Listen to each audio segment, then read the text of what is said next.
So data visualization in 30 minutes. Okay, so we're journalists.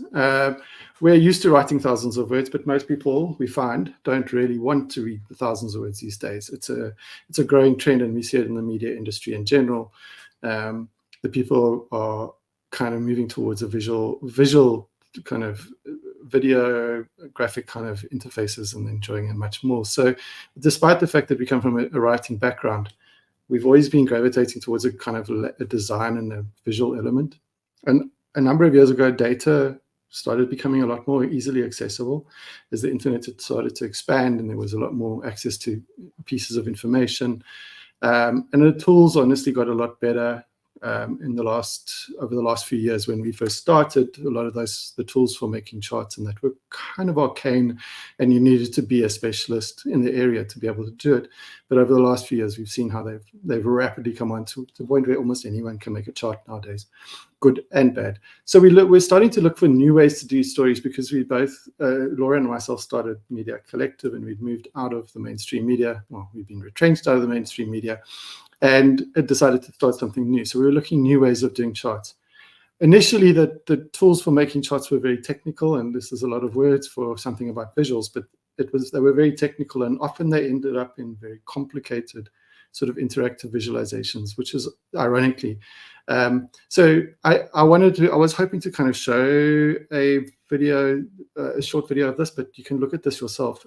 But over the years, we made a number of interactive visualizations like this one about schools, which is, as you scroll, the images change and the data changes. It's very impressive in some ways, and readers tend to enjoy them enormously. But what we found is that they were far too much work for the value that they got, because most people would interact with them once and then move on, and the amount of work that went into them was just too enormous. So we were in the kind of midst of doing all these interactive things, and then COVID hit. And during COVID, we decided to create a COVID dashboard, and it wasn't intentional. It was an accident of an afternoon. We were collecting data and thought, let's make a chart. That turned out to be about 40 charts. You can see down the right-hand side, that strip is just a good selection of the charts that we made. We made about 40 charts over the period of about a year and a half. And the response to that was enormous. And obviously the response was enormous because it was a life and death situation in many, many cases, and people were responding to the need for news, for information. But at the time, what we were seeing is that the Department of Health, for example, was putting out a PDF every day with how many people had been hospitalized, how many had died, and there was no sense of continuity in the data. It was just felt like each day it was like, let's read the death toll, and we kind of collected the data and started putting it out there. And over the period of time, I mean, I can't remember the exact number, but we had millions, like 3, 4, 5 million, I can't remember what it was, coming to our dashboard every single day. And we learned a lot through this process, which has kind of shaped where we are today. The things that we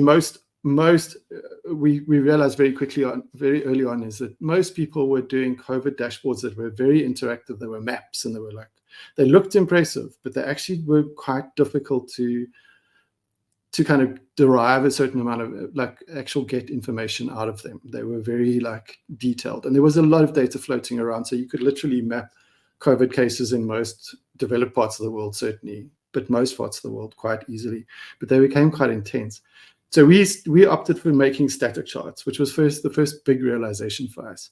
And in order to make a static chart, we made charts that had a single point. So each of these charts, for example, is grayed out, so you can't see them so well. But the point is, there were numbers of vaccinations, number of hospitalizations, eventually the number of infections, etc., etc.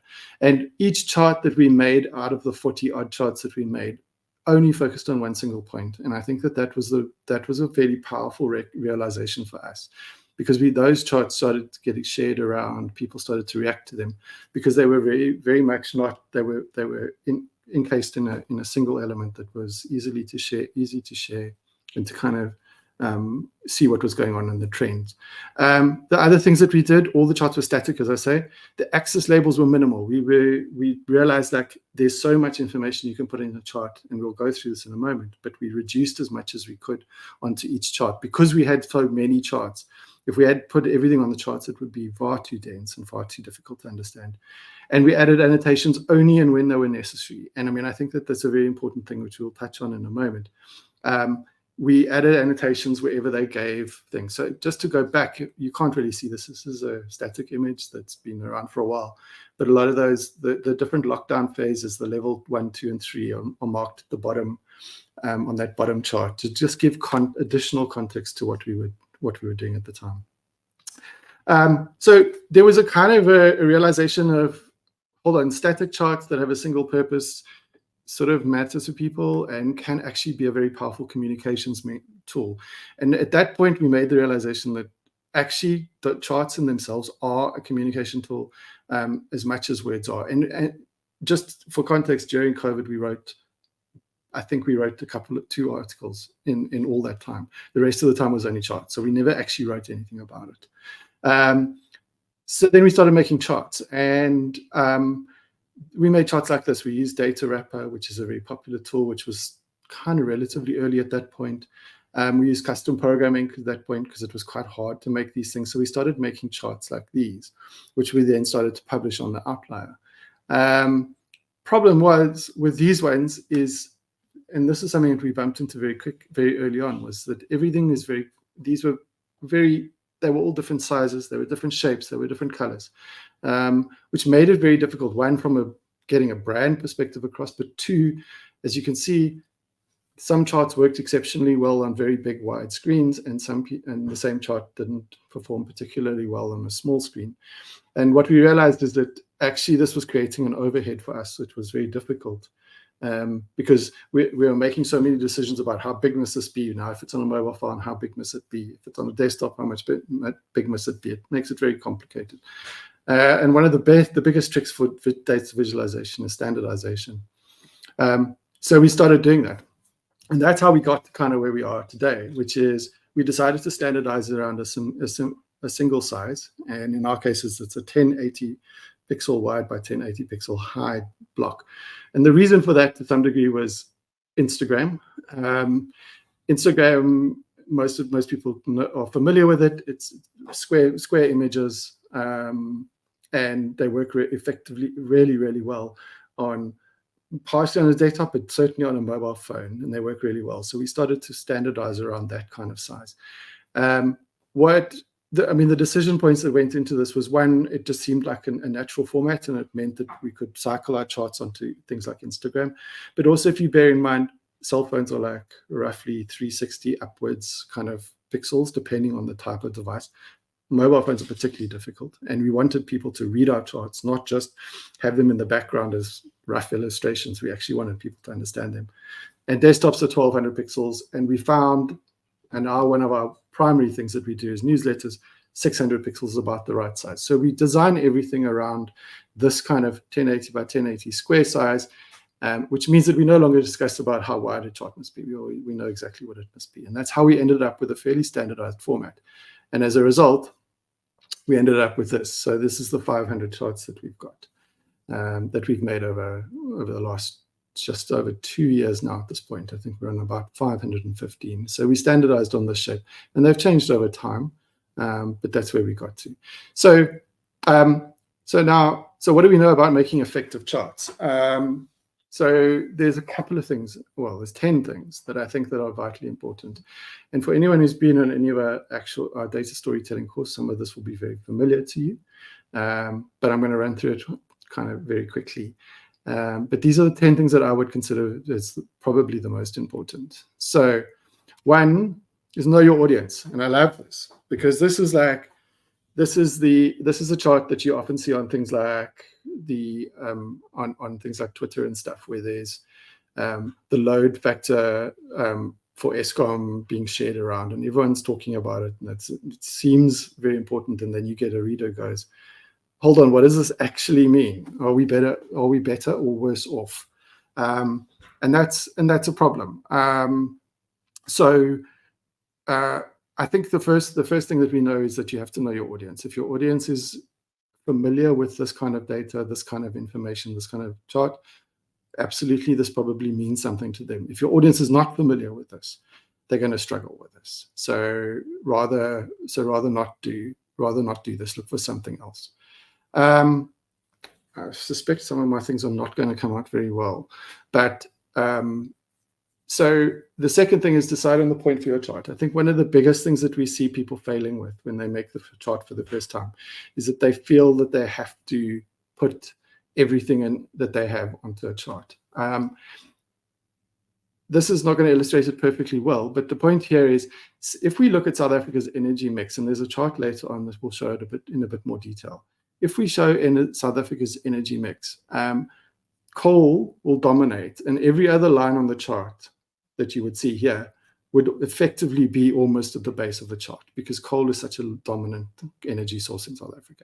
However, if we remove coal from the picture, we can start seeing a different pattern. And this is particularly interesting here, which is like South Africa's energy mix without coal. We can see that nuclear, solar, and wind are dominant. They're a very small portion of the overall mix, but you can see it tells a very different story than if you had every single thing and everything like solar, wind, nuclear, etc. was at the base of the chart. So what we say to people is pick something that you think is useful. Pick an element that you want to highlight and do that. Rather sacrifice like all of the information in favor of making a single point. So the second thing is use words. And I mean, the third thing is use words. The thing is, when we're doing charts, one of the most effective ways to make your point is not just with the chart, but with the chart and the labels that go with it. And if you have headlines on charts that go South Africa's coal mix, energy mix, it doesn't really give readers a point of view or a position on how they enter the chart. They kind of are looking at it and going, okay, now what do I derive from this? And honestly, if I gave you this without a title, for example, you would probably have to think a few minutes in order to work out what was being said and what the point of the chart was. However, if I add a title like wind and solar generation now match nuclear power in SA, I know immediately to look for nuclear. I know to look for wind. I know to look for solar. I know to say, I can see that they're kind of almost on a similar level. They're not a significant part of the energy mix, but they're matching now. And that's a significant insight, which you wouldn't gain if you just, if you had all the data or didn't actually direct people to that immediately. People may find something else on the chart. And I think one of our jobs as we are a journalist, but anyone who's communicating with data, is you need to do the work for people and not just put it in front of the people and hope that they find the information useful. So use your titles. Then same chart, we can clean it up. There's I think the one thing that we say to people all the time is take your chart, and we do it internally. When you've got a chart, draw your chart and then take out as much as you can until it stops making sense. And at that point, maybe stop or even maybe add one thing back in. The charts in most charting tools, Google Sheets, Flourish, most of them, maybe not that Data Wrapper as much, but most charting tools will generate enormous amounts of output. So that top chart in this example, for example, this top chart here will have labels for every single line on the chart. And like, we don't necessarily need all those lines, especially if all we're doing is we are highlighting the solar, the wind, and the nuclear power. So we don't need to do that. So we can drop certain things because the others are immaterial to the story that we're telling at this point. So rather pick a point and try and illustrate it. 2, across in the top chart there, we've got dates. We've got dates at a horrible angle there, at a 90-degree angle, which makes them, these are not the worst to read, but this is a habit that charts have, to put these horrible things just so they can fit them in. When this happens, we can drop certain things. The dates are not necessarily important to me in this particular chart, and it's a decision that you need to make when you're doing it. Like, if you're doing this chart and you don't really care about when exactly every year was, then drop as many as you can. So the bottom chart, I've dropped a whole lot of the labels and put them in a more readable horizontal format rather than that vertical thing. The other thing is that things like axis labels down the y-axis at an angle are very, very difficult to read. So in the top chart, we've got percentage of at a 90-degree vertical angle, which is very difficult to read. Drop it and put the labels directly on the chart. So I've got 8%, 6%, 4%, and so on. That makes it much easier to read. Now I know at a glance what I'm looking at. And then I've dropped in this, for example, in the right-hand side, all the labels for each and every line. I've dropped them all except for the ones that are important to me, and I've just illustrated those. Wherever possible, well, I work around this idea, we work around this idea of cognitive overload. Like when you look at a chart, how easy is it for me to work out what's what? If even, and these are very, very simple things, but like if you've got all of these line labels, I know they're colored, but you actually kind of have to like look through them a little bit before you kind of work out what they are. But if I've got 3 colored lines and 3 labels, my cognitive kind of thing is very, very short, and I can quickly pick up what's what. If these weren't so connected at the end, they weren't so directly next to each other, I would actually put the label nuclear right next to the nuclear line in order to make sure clear that that line is nuclear. The less that people have to dig around and to figure out what's going on, the better. So anything that you can label directly or as cleanly as possible with minimal clutter is the best way to go. So that's just 2 examples of that. There's a lot more that you could do on these charts to make them a bit more exciting, but that very specific headline, wind and solar generation now match nuclear power in SA, tells people what they're looking for. The labels are very clear, the lines are very clear. Coloring is a key part of what we've learned, and we initially started by kind of having about 5 colors that we used, because the moment you draw a chart and you have like 6 or 7 or 10 or 12 colors, it starts getting messy. Particularly like this example of, which is something that we do very often, but this is not our chart. This is from John Schwabish's, which I've misspelled, I noticed, John Schwabish's PolicyViz newsletter from 538. He had a really nice piece recently about clarity, and this chart is about football players, and there's 3,282 lines in this chart. 3,280 of those are not important to the actual core story. So the story is about Messi and Ronaldo and how they stand out above everyone else. So so in this instance, and this is a technique that we use a lot, which is find the point that you're trying to highlight it, and then drop, and then de-emphasize everything else. If the other lines are needed for context, keep them in. If they're not needed for context, drop them. But if they are, in this instance, it's important to show that there are so many other players, and yet Messi and Ronaldo stand out so much more than everyone else. So de-emphasize that, using gray with them against a dark color like a red or blue or black in this case makes a lot of sense. So that's a technique that we use a lot. So use the colors very, very carefully. A lot of people probably know this one. One of the things that we look at a lot is how do we use metaphors that make sense to people. So in the case of load shedding, we've done dozens of charts about load shedding, which are lines and bars and circles and other things. Most people understand the notion of a calendar. Well, everyone does, I'm pretty sure. They understand what a calendar means, and so that there's very little interpretation required before you understand what it is. I've told the story before. This chart came from something I saw in the New York Times. The New York Times did a very similar thing years ago about mass shootings in the US. And the moment you saw that kind of the calendar day, each day of the week on the calendar as a mass shooting, it resonated. And I thought, ours load shedding is not exactly like mass shootings, certainly, but the visceral impact is quite high if you can see each and every day of a calendar, and you can sort of sense in time and space which days have had load shedding and which have not. The little green dot there is the election date that I'm sure everyone is looking forward to for various reasons. So use metaphors that are common to people. Use things that people understand so they don't have to think about them too much. Here's the other chart that I was talking about. If you look in the top left-hand side, South Africa, that black area is coal. That would have distorted that previous chart enormously. This is a technique that we use quite a lot, which is called small multiples, and they're great for comparing things across different areas, different groupings. So in this case, we compared energy mix between South Africa, Kenya, Namibia, and a few others. The idea is that side by side, you start getting a visual picture of how things are different to one another. So we can see that coal is dominant in Australia. Gas and coal is very strong in the United Kingdom, and gas is very strong in Nigeria. Whereas, weirdly enough, and we still need to figure this out, how Namibia has so much hydropower, but there we go.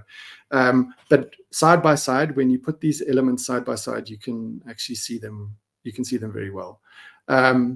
So we use these a lot of time when there's just so much information. If you put all this information for every single energy element for each country on one single chart with lots of lines, you're completely overwhelmed. Pulling out the countries that are of interest to you and putting them side by side and coloring them just gives that little visual kind of oversight of what's going on. I actually had a pie chart here. My presentation is broken somewhere, but what I wanted to say, pie charts get a bad rap, and then rightly so in many cases, because most pie charts are particularly bad because they do a number of things, which is either they don't add up to 100%, or there's so many little slices on a pie chart, and I wish my pie chart would come up here. But if there's so many slices that it's very hard to distinguish between one area and another area. One of the solutions that we find is there's one reason in my mind to use a pie chart, and that's when it shows extreme difference from one thing to another. So if you've got two quantities and one is like 10% and one is 90%, they work really well to emphasize the discrepancy between the 10 and the 90%. So where you've got a pie chart with 2 or 3 elements that are vastly different, they work well. Unless the only other instance is if you're trying to show that there's an equal split between things. So half the pie chart is blue and half the pie chart is red, which works well. The alternative we find to using pie charts is to use what's called a tree map. For no apparent reason, it's called tree map. But a tree map is a very similar mechanism to a pie chart, but it has the advantage, and this is a tree map on the screen. The advantage of the tree map is that it has a visual. It has an inbuilt visual idea of which is the largest and which is the smallest. Pie charts don't necessarily have that because pie charts tend to, people don't understand circles very well. They're quite hard to see areas in pie charts. But also if they side by side, it's quite hard to work out, is there an order? Do they go from largest to smallest, or are they just randomly ordered? With a tree map like this, for example, we know on the left-hand side, the big block, the dark color, is the biggest element, the bottom right, and the smallest color, the lightest color and the smallest block or lightest rectangle is the smallest. So there's an inbuilt hierarchy there, which makes it much more useful in many ways. They're not the sexiest. People enjoy pie charts much more because people like round shapes, but these are more effective, we found, than using a standard pie chart. And then last two maps are hugely popular with people. But the thing is that you have to be very careful about how you actually use maps and the data that you've got. The example that I had was during COVID. Everyone did a map because there was a sense of this is all over the world, which I completely understand. But these interactive maps became very dense and very complicated. The problem with maps is they often they don't do time series very well. So if you want to show something over a period of time, changing from one time to another, it has to be interactive in order to show the before and the after. But a static map on its own is terrible at time series, generally speaking. There may be exceptions to that, but generally speaking, you can't show a change over time on a map very effectively. And then you've just got to choose with a map, choose the thing that works the best for you. So I give the case in point on the top left-hand side. Those are Airbnbs in Cape Town.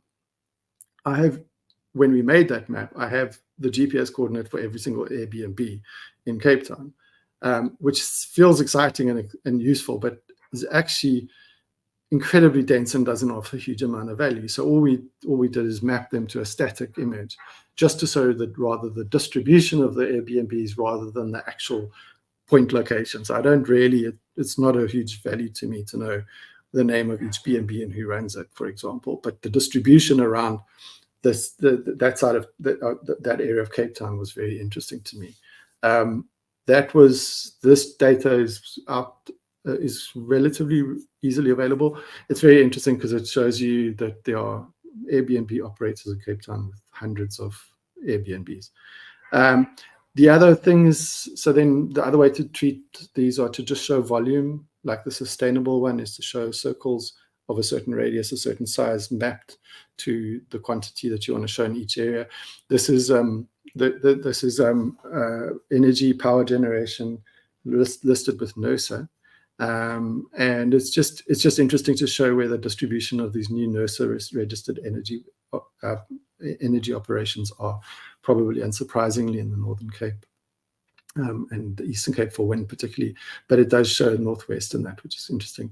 And then the other thing is just what are called choropleths, which is the map on the top right, where we use them. They often used, you'll see a lot of them in, like, for example, in elections coming up. They just show through shading kind of the density of things. But really with maps are very, very popular, and they work well. They're very popular with readers, generally speaking, but they're very hard to do if you're kind of trying to put detailed information on. They're good for high level overviews of things. And in our next webinar, Gemma Ritchie is going to talk about some of the ways that we make some of these maps, probably something very similar to that. Okay, and then finally, have some fun. I mean, I think one of our big things that we do is we try to make charts fun. I mean, it sounds weird, but we kind of often just mix and match ideas just to play around with it. The Netflix one on the right hand side here, still not great import, but it's kind of was interesting when I first saw this enormous data set to actually try and just play around with it and map out what was the most popular TV shows based on hours viewed. I suppose the most interesting part about that is the vast majority get just the relatively smaller numbers of hours of viewing, and there's just a few standouts. And I mean, we kind of almost expect that that's the long tail, but that was a fun one to do. The head and shoulders above is probably the one that caused the most outrage among people. That's effectively a bar chart. We just took the sizes of different rugby players. You can probably identify one or two of those there. And we just mapped them to the size like they would normally be a bar chart. We just wanted a different representation. That caused a lot of frustration with people because they said that we were wrong. That's not true. That is the health department's data. So that was during the Rugby World Cup. So that was just interesting. And then we play around with things like Friday and stuff like that, with Gemma Gatiki, who you saw earlier, does this sort of price roundups of things and just different ways of doing it. So I mean, it's just really about having a little bit of fun. Finally, I want to finish up on this last one, just so I don't know if it's of use to people or anything, but just how we work. So we use a combination. That we're on the top row there. So we use Google Sheets for almost everything that we do. Over Excel, we tend to favor Google Sheets. It's easier. We then kind of take the data from Google Sheets into Flourish, which is a freely available tool. We mock up a chart in there, and then we take it into Figma, which is the way that we clean it up and add our own styling to it. So that's our kind of workflow. The alternative would be something like using Excel, maybe Data Wrapper, or even Excel on its own, and then like cleaning it up in Adobe Illustrator. So Adobe Illustrator and Figma are very similar, and Excel and Google Sheets are very similar. And then the two main big players that if you really want to just play around with charts and get ideas is Flourish and Data Wrapper. And bang in the middle there is the ChatGPT logo, because that the secret in many ways to what we do is the Flourish, Data Wrapper, ChatGPT space in the middle. Because we take the data, we put it in there. If you've done our course or you come on our course, we'll show you how we work with Flourish. Flourish we use to we switch between different charts. So we quickly mock up different kinds of charts. And increasingly what I'm finding is that I'm starting to use things like ChatGPT 4 and on, which is very, very good at mocking up charts for you, which gives you a nice way to play around with different forms. Because when you get a data sheet full of an Excel sheet full of data, you don't necessarily know what it looks like. And the secret to making a decent chart, I think, in some ways, is to just find the right tool that'll let you play with the charts. Try a chart, try a bar chart, try a column chart, try a line chart, try a pie chart, try anything like that. See which one represents your data the best, and then draw it more formally. And that was always the tricky thing before a lot of these tools have existed, was you would spend so much time kind of working on a chart that by the time you got to the kind of you made the chart, you were like, well, you invested like hours in this chart. I'm not ready to make a different one. I'd rather just try and figure this one out and make it work. So that core center, and I think that the ChatGPT thing is very interesting, because that Netflix chart that I showed you, that was effectively, that entire Netflix. There were 2 charts that we did with that, and the data set that was all mocked up using ChatGPT as an experiment.